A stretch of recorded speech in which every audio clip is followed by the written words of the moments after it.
Hey folks, we're going to read some Animal Farm today. We read chapter 1 last time. We were introduced to Old Major. We heard his speech. We learned the song Beasts of England, and that, essentially the animals are sick of Farmer Jones and the way they're mistreated, and the way their lives are used for the benefit of human beings, and they're thinking about having a rebellion to put themselves in charge of the farm. So the farm is called Manor Farm, which is symbolic of the monarchy. The monarchs used to live in manors, lords and manors and stuff like that. And the whole story is an allegory. It's a fable. Remember, with talking animals, animals don't talk, but it's going to have talking animals. It's going to teach a moral lesson, and it's an allegory, meaning on the surface it's a story about a bunch of animals at a farm, but on a deeper level, it's a story about the Russian Revolution and communism. And so we're going to continue reading, and I'll try and clue you in on some of those things as we read. Don't forget that Old Major is symbolic of Lenin and Marx, sort of the founders of communism and the Russian Revolution. And we're going to meet some other characters today. The pigs are the Bolsheviks. They're the guys who are like party members, Communist Party members, if you will. And we're going to meet a couple of pigs, Snowball and Napoleon.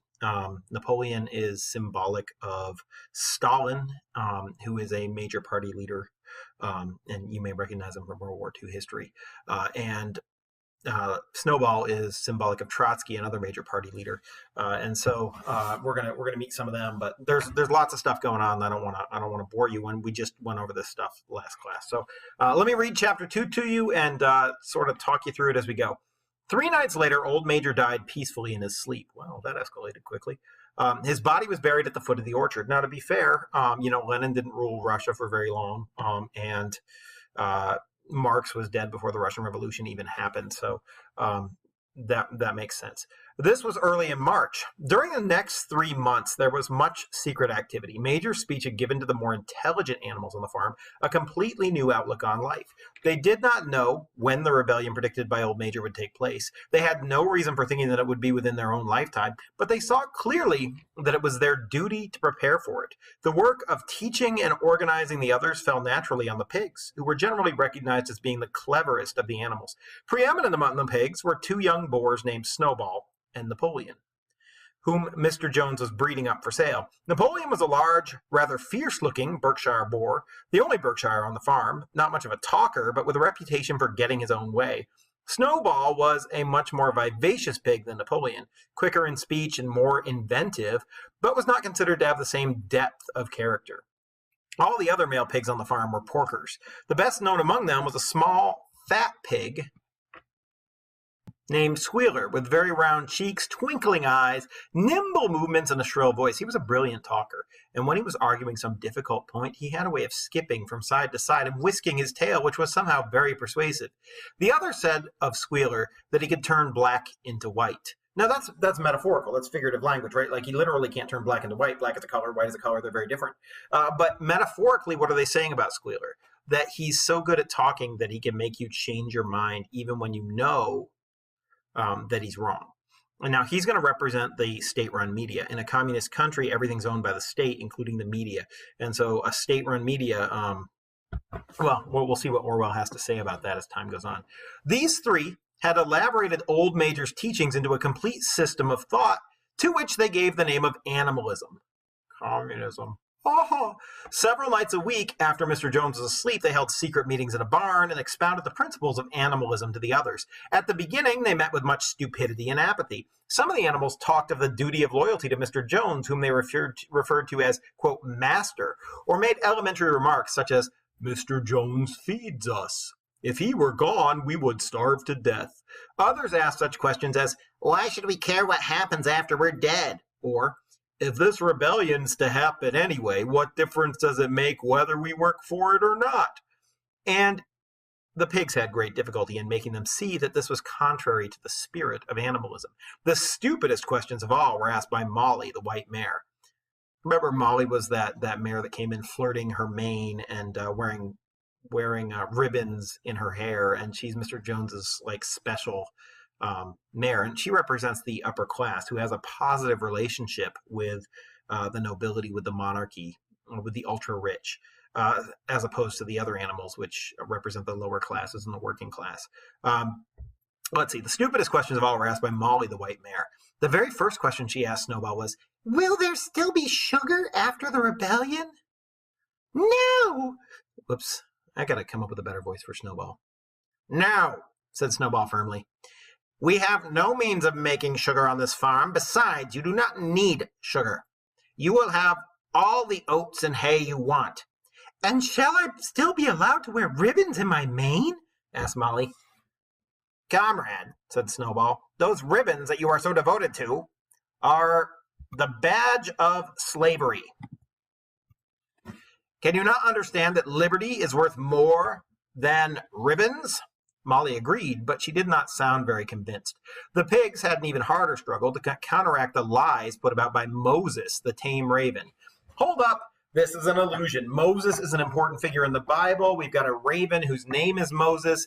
Let's see what Orwell is doing with this. Moses, who was Mr. Jones's special pet, was a spy and a talebearer, but he was also a clever talker. He claimed to know of the existence of a mysterious country called Sugar Candy Mountain, to which all animals went when they died. It was situated somewhere up in the sky, a little distance beyond the clouds. Moses said in Sugar Candy Mountain it was Sunday, 7 days a week, clover was in season all year round, and lump sugar and linseed cake grew on the hedges. The animals hated Moses because he told tales and did no work, but some of them believed in Sugar Candy Mountain, and the pigs had to argue very hard to persuade them that there was no such place. Pause. So let's look at Moses, the tame raven here. Clearly, he represents the church. His name is Moses. He talks about a place called Sugar Candy Mountain, which is very much like an image of heaven. Sugar Candy Mountain is Sunday, 7 days a week. Like Sunday's a religious day for Christians. So clearly, Moses represents the church. What is Orwell? What is the author trying to say about the church here with Moses? He does no work. He has a special relationship with Jones. If Jones represents the monarch, maybe Orwell is suggesting that the ruling class and the church have some sort of a special relationship and both benefit from each other. That people in the church don't do any real work. I mean, this is interesting stuff. Remember, this is not my opinion. This is what I'm gleaning from studying what Orwell is saying here.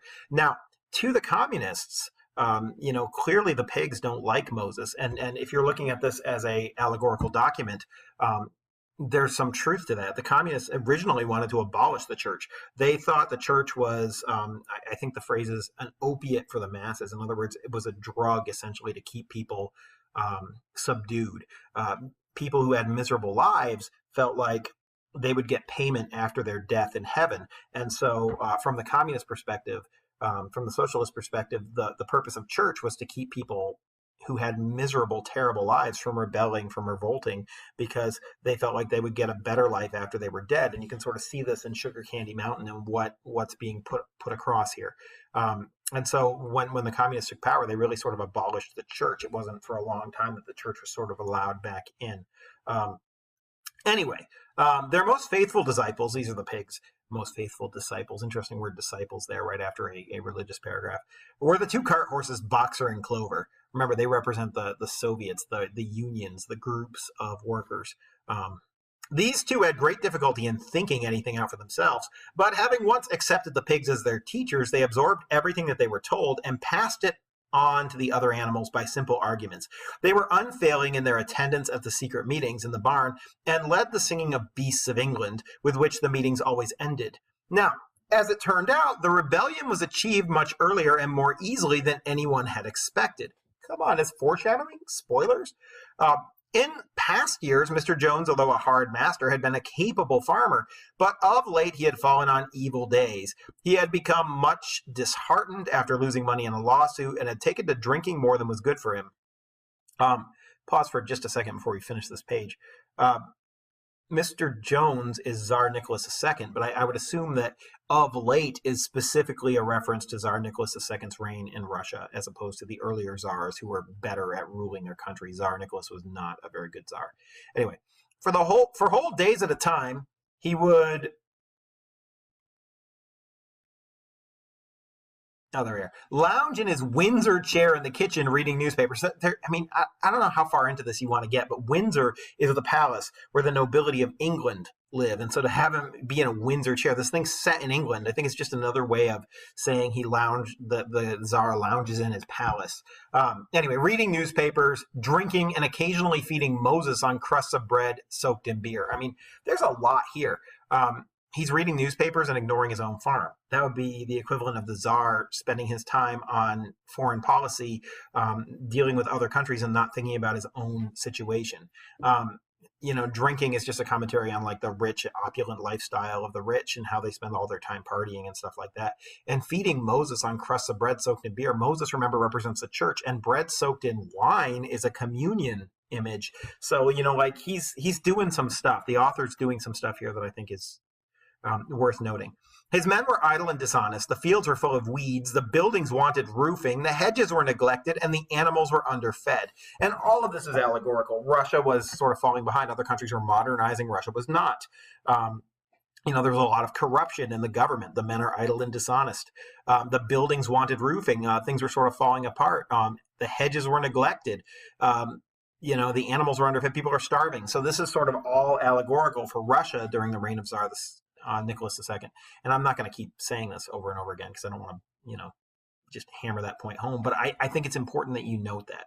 Anyway, June came and the hay was almost ready for cutting. On Midsummer's Eve, which was a Saturday, Mr. Jones went to Willingdon and got so drunk at the Red Lion that he did not come back until midday on Sunday. The men had milked the cows in the early morning and then had gone out rabbiting without bothering to feed the animals. When Mr. Jones got back, he immediately went to sleep on the drawing room sofa with the news of the world over his face, so that when evening came, the animals were still unfed. At last, they could stand it no longer. One of the cows broke in the door of the store shed with her horn, and all the animals began to help themselves from the bins. It was just then that Mr. Jones woke up. The next moment, he and his 4 men were in the store shed with whips in their hands, lashing out in all directions. This was more than the hungry animals could bear. With one accord, though nothing of the kind had been planned beforehand, they flung themselves upon their tormentors. Jones and his men suddenly found themselves being butted and kicked from all sides. The situation was quite out of their control. They had never seen animals behave like this before, and the sudden uprising of creatures whom they were used to thrashing and maltreating just as they chose frightened them almost out of their wits. After only a moment or two, they gave up trying to defend themselves and took to their heels. A minute later, all 5 of them were in full flight down the cart track that led to the main road, with the animals pursuing them in triumph. Mrs. Jones looked out the bedroom window, saw what was happening, hurriedly flung a few possessions into a carpet bag, and slipped out of the farm by another way. Moses sprang off his perch and flapped after her, croaking loudly. Meanwhile, the animals had chased Jones and his men out to the road and slammed the 5-barred gate behind them. And so, almost before they knew what was happening, the rebellion had been successfully carried through. Jones was expelled and Manor Farm was theirs. So the animals, mistreated badly enough that without even really planning it, they just get angry and rebel, and all of a sudden they've won. And now what do they do? And this, I think, is the question that faced communist Russia as well. Or Tsarist Russia in the interim period. For the first few minutes, the animals could hardly believe in their good fortune. Their first act was to gallop in a body right round the boundaries of the farm, as though to make quite sure that no human being was hiding anywhere upon it. Then they raced back to the farm buildings to wipe out the last traces of Jones' hated reign. The harness room at the end of the stables was broken open. The bits, the nose rings, the dog chains, the cruel knives with which Mr. Jones had been used to castrate the pigs and lambs were all flung down the well. The reins, the halters, the blinkers, the degrading nose bags were all thrown on the rubbish fire, which was burning in the yard. So were the whips. All the animals capered with joy when they saw the whips going up in flames. Snowball also threw onto the fire the ribbons with which the horses' manes and tails had usually been decorated on market days. So they're throwing away all the symbols of Jones's reign. When you look at the list of things here, bits are used to control horses. Humans use them to control which direction a horse goes. Nose rings, you put them on really big animals so you can grab it and pull it and the animal will follow you. Dog chains, these are things you tie dogs up with. Like you go through the list here, and everything is sort of something that is used to degrade animals. The only exception is ribbons, which were attached to Molly's mane to make her look pretty. It was something that humanity did to make the animal look better, which is a different sort of a thing, but they're thrown in there too. But we're going to get Snowball's opinion on that. The ribbons, he said, should be considered as clothes, which are the mark of a human being. All animals should go naked. When Boxer heard this, he fetched the small straw hat, which he wore in summer to keep the flies out of his ears, and flung it on the fire with the rest. But I think this is something to say about Boxer's devotion to the rules of animalism. Boxer is so devoted that he's throwing away something that's actually useful to him, and that didn't subjugate him at all because it's a human thing. So he's throwing out a good thing along with all the bad things for its symbolic value. It says something about his low intelligence, I think, but it also says something about his devotion to the cause. Anyway, in a very little while, the animals had destroyed everything that reminded them of Mr. Jones. Napoleon then led them back to the store shed and served out a double ration of corn to everybody with 2 biscuits for each dog. Then they sang Beasts of England from end to end 7 times running, and after that they settled down for the night and slept as they had never slept before. But they woke at dawn as usual, and suddenly remembering the glorious thing that had happened, they all raced out into the pasture together. A little way down the pasture, there was a knoll that commanded a view of most of the farm. The animals rushed to the top of it and gazed round them in the clear morning light. Yes, it was theirs. Everything they could see was theirs. In ecstasy of that thought, they gamboled round and round. Good vocab word for you. They hurled themselves into the air in great leaps of excitement. They rolled in the dew. They cropped mouthfuls of the sweet summer grass. They kicked up clods of the black earth and snuffed its rich scent. Then they made a tour of inspection of the whole farm and surveyed with speechless admiration the plowland, the hayfield, the orchard, the pool, the spinney. It was as though they had never seen these things before, and even now they could hardly believe that it was all their own. Then they filed back to the farm buildings and halted in silence outside the door of the farmhouse.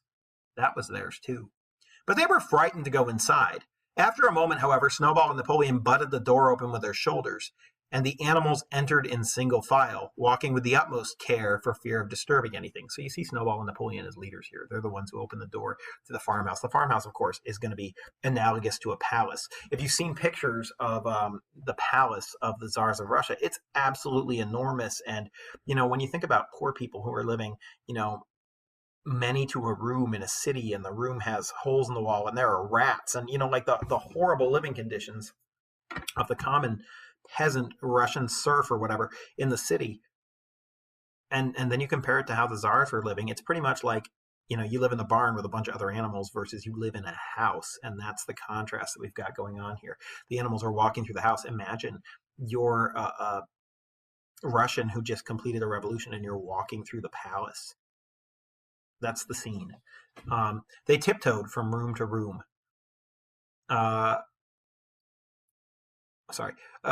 Afraid to speak above a whisper, and gazing with a kind of awe at the unbelievable luxury, at the beds with their feather mattresses, the looking glasses, the horsehair sofa, the Brussels carpet, the lithograph of Queen Victoria over the drawing room mantelpiece.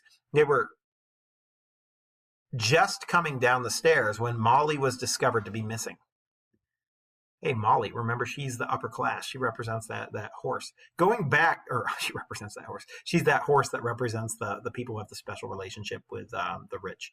Going back, the others found that she had remained behind in the best bedroom. She had taken a piece of blue ribbon from Mrs. Jones's dressing table and was holding it against her shoulder and admiring herself in the glass in a very foolish manner. The others reproached her sharply, and they went outside. Some hams hanging in the kitchen were taken out for burial. It's kind of funny. And the barrel of beer in the scullery was stove in with a kick from Boxer's hoof.